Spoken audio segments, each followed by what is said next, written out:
What is the most difficult prayer you can ever say?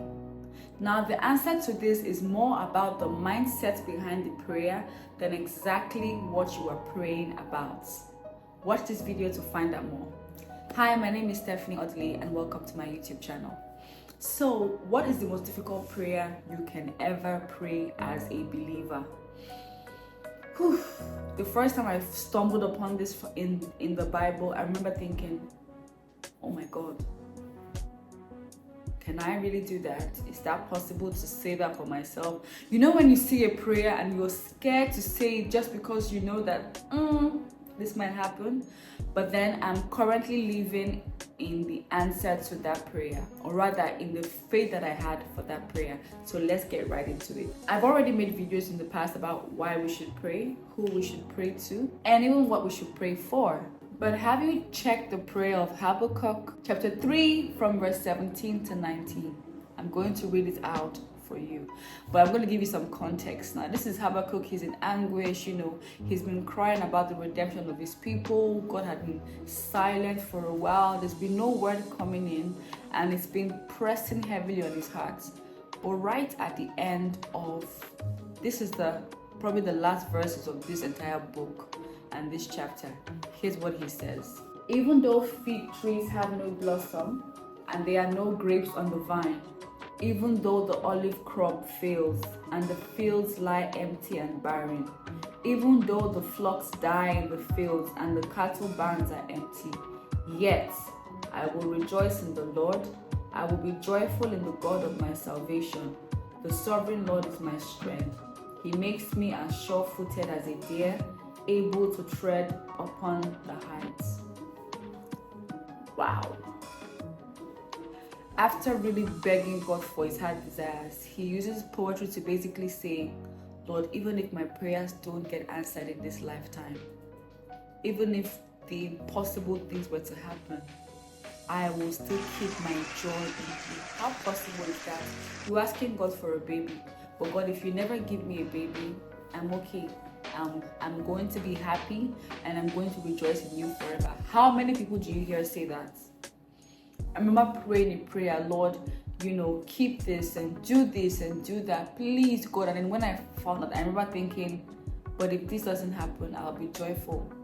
I felt my spirit tell me, you're lying. Like, it was so difficult to accept, which is why I said it's the mindset behind it. Because you've made that thing you're asking for the source of your joy, it's difficult to see another life without it. So when that prayer doesn't get answered, are you able to still set your joy on God? Are you even able to be so surrendered to God in prayer, to the mercy and to the joy of God, that if you don't see that desire here on earth, the joys of heaven are far greater? That is the most difficult question you're going to have to ask yourself. And really think deep. Don't just say it for, okay, God, if I don't get a job, I'm okay. Those are easier things, so to speak. I know that jobs are very important, but that's even easier.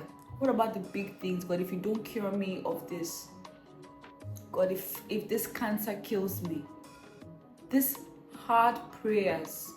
But guess what?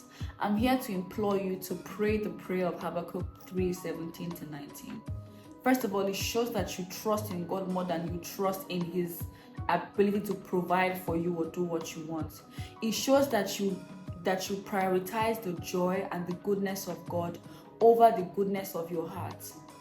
It shows that you are a steadfast servant, irrespective and regardless of what is going on around you. That heart posture to God is so humbling. It opens your mind up to, if my flowers don't bloom, it's okay, I have joy. If this happens, it's okay, I have joy. It's not easier said than done if you realize who it is. Like, I've heard a message where it was Apostle Aaron who said, some of us want to go to heaven for the beauty of heaven. But the most important reason you want to go to heaven is so you can see Jesus. It's so you can be praising and worshiping God every day of your life. Therefore, the most important thing on earth isn't to get all your needs met and your prayers answered. God didn't call you to a life of comfort. He called you to a life of fulfilling your call and your purpose of knowing him and making him known. So if what you desire and what you seek for doesn't come to you, hold on to it and pray this prayer and really mean it, and watch how your character changes, your scenario changes. So even if that scenario doesn't change, you're not moved by it. And if it changes, bless God, but if it doesn't break you. And Christ did the same thing, when he had to go to the cross and he didn't want to go to the cross. Look, God didn't answer the prayer of making the cup passing by. Guess what? He went to the cross.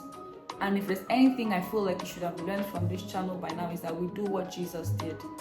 So I'm going to come to the end of this video by saying, make that prayer, do what Jesus did, and continue watching videos on my channel here about the ways and how we should live according to what Christ has for us. I hope that you have a very good week. Bye.